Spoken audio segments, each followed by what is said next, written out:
They tormented the new kid until his hidden combat skills left them begging for mercy. Marcus Aldridge shifted uncomfortably in his new school uniform, the polyester scratching against his skin as he nervously made his way through the crowded hallway of Westlake Academy. At 15, he was gangly and awkward, with glasses that seemed too large for his narrow face and clothes that hung off his thin frame. His light brown hair fell into his eyes, which he preferred as it gave him somewhere to hide.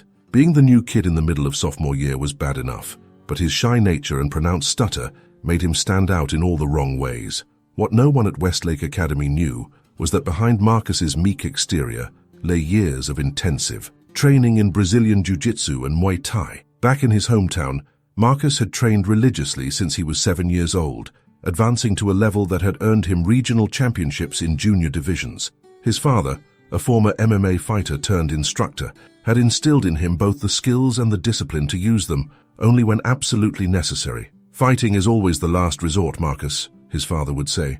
"True strength is knowing when not to fight." When his parents' divorce forced him and his mother to relocate across the country, Marcus had promised himself a fresh start. He wanted to be known for something other than fighting. Maybe here he could just be normal. That hope evaporated within his first hour at Westlake Academy when he encountered Damon Reeves and his crew in the cafeteria. Damon was everything Marcus was not: tall, broad-shouldered, and exuding confidence that bordered on arrogance. His Letterman jacket marked him as a school athlete, while his perfectly styled dark hair and practiced smirk gave away his status as one of the popular kids. Flanking him were Tyler Walsh, a stocky redhead with a teal, permanent scowl, and Jaden Morris, leaner but with cold eyes that seemed to calculate weaknesses. "Well, well," Damon's voice carried across the cafeteria as Marcus fumbled with his lunch tray. "Looks like we've got fresh meat." Marcus kept his head down, hoping to avoid attention, but he could feel the stares of other students as Damon approached. "Ha-hi," Marcus managed, cursing his stutter for emerging at the worst possible moment. "Hi," Damon mimicked cruelly, earning snickers from Tyler and Jaden. "Got a name, stutter boy?" Marcus. Marcus, Damon repeated, his voice dripping with mockery. "Well, Marcus, there's something you should know about Westlake. There's a pecking order here, and you're looking at the top." He gestured to himself and his friends. "And by the looks of you, I'd say you're somewhere at the bottom." Around them, the cafeteria had grown quieter. Students watched with a mixture of amusement and discomfort, but no one stepped in. Even Ms. Winters, the lunch monitor, seemed deliberately focused on her phone, ignoring the obvious confrontation. "I'm just trying to eat lunch," Marcus said, attempting to move past. Damon's foot shot out, catching Marcus's ankle. The new kid went sprawling, his lunch tray clattering across the floor as macaroni and cheese splattered across his new uniform. The cafeteria erupted in laughter. "Oops," Damon said, not bothering to hide his grin. "You should watch where you're going, Marcus." As Marcus gathered his things, his face burning with humiliation, he could feel the familiar surge of adrenaline, the combat instincts kicking in. His muscles tensed, ready to react. A sweep of the leg would put Damon on the floor in seconds, but his father's words echoed in his mind. "True strength is knowing when not to fight. Not here, not now, not over this," he told himself as he cleaned up his mess, ignored the laughter and walked away. But that first encounter was just the beginning. Over the next few weeks, Westlake Academy became a minefield for Marcus. Damon and his crew seemed to materialize everywhere. In the hallways between classes, in the locker room before gym, in the courtyard during breaks. The harassment escalated from verbal taunts to more physical torments. Books knocked from his hands, shoulder checks into lockers, legs stuck out to trip him as he walked past. They'd given him nicknames. Stutter Boy was the most common, though Toothpick and Spaz made regular appearances. Each time Marcus swallowed his pride and walked away, his hands sometimes shaking with the effort of restraint. "Why don't you just tell a teacher?" asked Ellie Chen, one of the few students who had shown him kindness, sharing her notes with him in chemistry class. "It wouldn't help," Marcus replied. He'd seen how the faculty turned a blind eye to Damon's behavior. The quarterback of the football team apparently enjoyed certain privileges, including immunity from discipline. Besides, Marcus had his reasons for avoiding conflict. At his previous school, an incident had gotten out of hand. A bully had pushed him too far, and Marcus had reacted instinctively, putting the larger boy in an arm lock that had resulted in a dislocated shoulder. The fallout had been severe, suspension, mandatory counseling, and ultimately it had become another factor in his parents' deteriorating relationship. "I won't let that happen again," he reminded himself every time Damon and his friends surrounded him by the drinking fountain near the gym, or when they loudly mocked his stutter in English class while their teacher, Mr. Peterson, conveniently stepped out. The only peace Marcus found was in the school library during lunch periods, where he could lose himself in books or in the small park 3 blocks from school, where he could practice his forms and katas in solitude, keeping his skills sharp even as he kept them secret. But even these sanctuaries weren't safe forever. It was a rainy Tuesday when things began to shift. Marcus had stayed late after school, working on a biology project in the lab. By the time he finished, the hallways were nearly empty. As he hurried toward his locker, he heard a commotion coming from around the corner. "Please, I don't have any more money." The voice was desperate, young. "Then maybe you shouldn't come to school tomorrow, or the next day, until you figure out how to get some." That was unmistakably Damon. Marcus peered around the corner to see a small 7th grader, he couldn't have been more than 12, backed against the lockers as Damon, Tyler, and Jaden surrounded him. Something in Marcus shifted. It was one thing to target him, but this kid was defenseless. Before he could think it through, Marcus found himself moving forward. Leave him alone." The 3 bullies turned in surprise, then Damon's face split into a grin. "Well, if it isn't Stutterboy trying to play hero. I said leave him alone." Marcus's voice was firmer now. "Or what?" Damon laughed, but there was something dangerous in his eyes now. "You gonna stutter us to death?" Marcus stood his ground. Just let him go." Damon looked at his friends, then back at Marcus. "Okay, fine. We'll let the twerp go." He stepped back from the younger boy, who took the opportunity to grab his backpack and flee down the hallway. Then Damon turned his full attention to Marcus. "But now you've got a problem, Stutterboy." What happened next was a blur of motion. Damon lunged forward, shoving Marcus hard into the lockers. Pain exploded across his back as the metal handles dug into his spine. Tyler and Jaden moved to either side, cutting off any escape. "You need to learn your place," Damon growled, grabbing Marcus by the collar. For a split second, Marcus considered letting it happen, taking whatever was coming to avoid escalation. But something had changed. The image of that frightened 7th grader was fresh in his mind. If he kept walking away, Damon would never stop, not with him or with others. As Damon drew back his fist, time seemed to slow. Marcus saw the telegraphed movement, the poor form, the wide-open stance. Years of training assessed the situation automatically. Not yet, Marcus thought, letting Damon's fist connect with his stomach. The pain was real, but manageable. He doubled over, partly in genuine reaction and partly as strategy, letting them think he was weaker than he was. It was a technique his father had taught him. Sometimes appearing vulnerable gave you the advantage of surprise. "Not so brave now, huh?" Damon laughed, delivering another blow, this one to Marcus's shoulder. Marcus took it, his mind calculating. 3 opponents, confined space.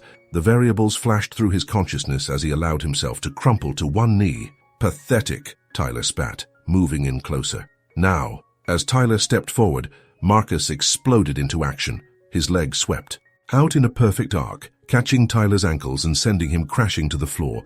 Before the others could react, Marcus was on his feet, his movements fluid and precise. Nothing like the awkward, gangly boy they thought they knew. Jaden came at him next, swinging wildly. Marcus slipped under the punch, stepped into Jaden's space, and used the larger boy's momentum against him, executing a textbook hip throw that sent Jaden flying over his shoulder to land hard on his back, the impact driving the air from his lungs. Damon stood frozen, disbelief etched across his face. "What the—" He didn't finish the sentence as Marcus closed the distance between them, his previous stutter and hesitation completely gone, replaced by a fluid confidence that came from thousands of hours of training. "You should have left him alone," Marcus said, his voice steady as he blocked Damon's desperate punch and countered with a controlled strike to the solar plexus, followed by a leg sweep that put the bully on the ground beside his friends. The whole encounter had taken less than 30 seconds. Damon struggled to his feet, his face contorted with rage and humiliation. "This isn't over, freak!" He helped Tyler up while Jaden was still trying to catch his breath. "Yes, it is," Marcus replied, standing his ground as the 3 backed away. "Find something better to do with your time than terrorizing people." As they retreated down the hallway, Marcus leaned against the lockers, the adrenaline still coursing through his system. He hadn't lost control. He'd defended himself without causing serious injury. But he knew things had changed irrevocably, and he was right. By the next morning, word had spread throughout Westlake Academy. The new kid had taken down Damon and his crew. The stories grew with each retelling. Some said Marcus had knocked them all out with one punch. Others claimed he was a secret government agent in hiding. The truth was bizarre enough that the rumors didn't need much embellishment. Marcus noticed the difference immediately. Students who had previously ignored him now watched him with curious eyes. Some nodded in acknowledgement as he passed. Even Miss Winters, the lunch monitor who had consistently ignored Damon's bullying, seemed to be paying more attention. "Is it true?" Ellie asked him in chemistry, her eyes wide. "Did you really fight Damon?" Not exactly," Marcus said, his stutter, returning with his discomfort at being the center of attention. "I just defended myself." Ellie seemed to study him with new interest. "Well, whatever happened, it's about time someone stood up to him." For their part, Damon, Tyler, and Jaden kept their distance that day, shooting venomous looks at Marcus from across classrooms and hallways, but making no move to approach him. Marcus hoped it was over, that the demonstration had been enough to deter further harassment. But as he left school that afternoon, he realized how naive that hope had been. They were waiting for him at the park, where he practiced his martial arts. All three of them, plus two seniors Marcus recognized from the football team. 5 against 1. "Thought you could embarrass me?" Damon called out as Marcus approached. "Let's see how tough you really are." Marcus assessed the situation quickly. 5 opponents, open space, no witnesses. The odds weren't in his favor, but running wasn't an option. They'd just catch him. Tomorrow or the next day. This confrontation had been inevitable from the moment he'd stood up to them. "I don't want to fight," Marcus said clearly, no hint of a stutter now. He dropped his backpack and assumed a neutral stance, balanced and ready. "Should have thought of that before," Damon sneered, and then they rushed him all at once. What followed was nothing like the brief hallway encounter. This was a true test of everything Marcus had trained for. He moved with precision and economy, no wasted motion as he evaded, blocked, and countered. One of the seniors went down quickly, a swift kick to the side of the knee, taking him out of the fight. Tyler received an elbow strike to the sternum that left him gasping for air, but numbers began to tell. Jaden managed to grab Marcus from behind, while Damon landed a solid punch to his ribs.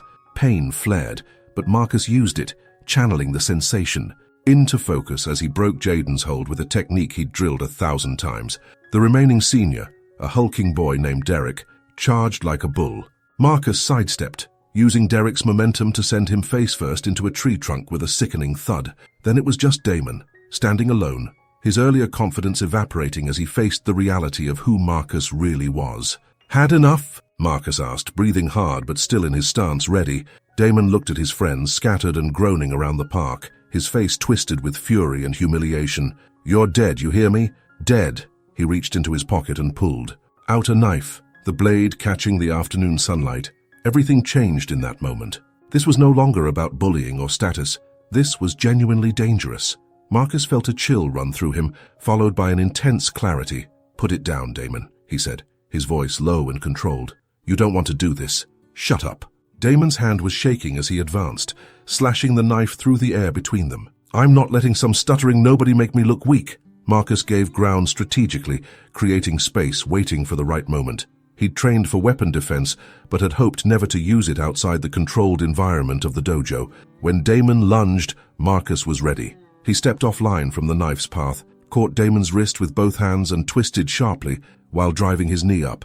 The knife clattered to the ground as Damon howled in pain, his arm locked in Marcus's grip at an unnatural angle. "Could break it," Marcus said quietly, applying just enough pressure to make the threat real. "I've spent 8 years learning exactly how much force it takes to snap an elbow joint." Damon's face had gone pale, fear replacing anger in his eyes. Around them, his friends were beginning to recover, but no one moved to help him. "But I'm not going to," Marcus continued, gradually releasing the pressure but maintaining control. "Because that would make me no better than you." He released Damon's arm and stepped back, still alert but making a point. "It's over. All of it. You don't bother me, you don't bother anyone else. Or next time I won't stop." Damon clutched his arm to his chest, his usual swagger completely gone. For the first time, he looked at Marcus with something approaching respect, or at least fear. "What the hell are you?" "Just someone who's tired of bullies," Marcus replied, picking up the knife and pocketing it. "Now get out of here." They went, helping each other limp away, occasionally glancing back as if to make sure Marcus wasn't following. When they were gone, Marcus sat heavily on a park bench, the adrenaline crash hitting him hard. His hands began to shake as he realized how close things had come to real disaster. If the knife had connected, if he'd broken Damon's arm, the consequences could have been severe, but he'd maintained control. He'd defended himself without causing permanent damage. And maybe, just maybe, he'd put an end to Damon's reign of terror at Westlake Academy. The next day at school, the atmosphere had shifted dramatically. The story of the park confrontation had spread overnight, growing more legendary with each retelling. By lunch, Marcus had heard that he'd fought off 10 attackers, that he was a black belt in 7 different martial arts, that he was training for the Olympics. But the most noticeable change was in how people treated him. Students who had previously ignored him now offered greetings in the hallway. A group of freshmen actually applauded when he entered the cafeteria, much to his embarrassment. Damon, Tyler, and Jaden were conspicuously absent, though Marcus later heard they'd claimed a team-building retreat for the football squad, a transparent excuse to avoid facing their humiliation. The conquering hero, Ellie said with a smile as she sat next to him at lunch. She'd brought another student with her, the 7th grader from the hallway incident. "I'm Alex," the younger boy said, extending his hand formally. "I wanted to say thank you for helping me." Marcus shook his hand, uncomfortable with the gratitude but accepting it. Anyone would have done the same. "But they didn't," Alex pointed out. "You did." Over the following days, Marcus found himself with something he'd never expected, a social circle. Not just Ellie and Alex, but others who had apparently been keeping their heads down under Damon's regime of intimidation. Students who had their own stories of harassment and humiliation, who saw in Marcus someone who had done what they couldn't. When Damon and his crew finally returned to school the following week, the dynamic had been irrevocably altered. They still traveled in a pack, still projected an air of superiority, but they gave Marcus a wide berth. More significantly, they seemed to have abandoned their harassment of other students as well, at least for the time being. It wasn't until Friday, almost 2 weeks after the park incident, that Damon approached Marcus alone in the library. Marcus tensed automatically, but Damon held up his hands in a gesture of peace. "Not looking for trouble," he said, unusually subdued. For a long moment they just looked at each other, the bully and the boy who had refused to be a victim. "My dad took my car away," Damon finally said, "and I'm benched for the next 2 games. Coach said he doesn't tolerate knives, even off school property." Marcus nodded but said nothing. "Why didn't you tell anyone?" Damon asked, genuine confusion in his voice. "About the knife, I mean. You could have gotten me expelled." Marcus considered the question carefully. "Because making you suffer wouldn't undo anything you did. And maybe," he paused, "maybe you just needed someone to stand up to you." Damon's jaw tightened, but he gave a reluctant nod. "For what it's worth, I won't be bothering you again, or the others." It wasn't an apology, not really, but Marcus understood it was the closest thing to one that Damon's pride would allow. "Good." As Damon turned to leave, Marcus added, "You know, the school has a mixed martial arts club that meets on Thursdays. If you ever wanted to learn properly." Damon looked back, surprised. Then the corner of his mouth twitched in what might have been the beginning of a genuine smile.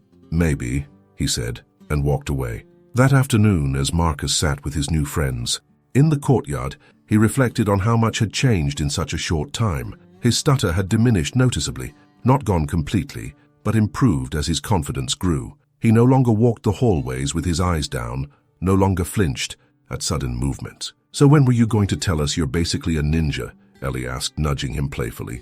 Marcus smiled. "Not a ninja, just someone who's had a lot of practice." "Well, ninja or not, you changed things around here," Alex said with the earnest admiration only a 7th grader could muster. And he had. Not by becoming a bully himself, not by using his skills to terrorize others, but by refusing to be a victim and standing up not just for himself, but for those who couldn't stand up for themselves. As the afternoon sunlight filtered through the courtyard trees, casting dappled shadows across their small group, Marcus felt something he hadn't experienced in a long time, a sense of belonging, of being exactly where he was supposed to be, even if the journey there had been difficult. "You know," he said to his friends, "my dad always told me that true strength isn't about winning fights, it's about knowing when they're necessary and when they're not." "Your dad sounds wise," Ellie observed. Marcus nodded, thinking of the hours they'd spent training together, his father's patient instruction in both technique and philosophy. "He is, and I think he'd be proud of how things turned out." As they gathered their things to head home, Marcus caught sight of Damon across the courtyard, watching their group with an unreadable expression. Their eyes met briefly, and Marcus gave a small nod of acknowledgement. After a moment's hesitation, Damon returned the gesture before turning away. It wasn't friendship, and maybe it never would be, But it was respect, hard-earned and genuine, and for now that was enough. Walking home, that afternoon, Marcus felt lighter than he had in months. The burden of constant vigilance, of walking on eggshells to avoid confrontation, had lifted. He wasn't naive enough to think that one victory had changed everything forever, that bullying had been eradicated from Westlake Academy, or that he would never face another challenge. But he had discovered something important, that standing up for what was right, even when it was difficult, especially when it was difficult, was always worth the risk. That true strength came not from dominating others, but from knowing your own value and defending those who couldn't defend themselves, and that was a lesson worth learning, no matter how painful the teaching had been.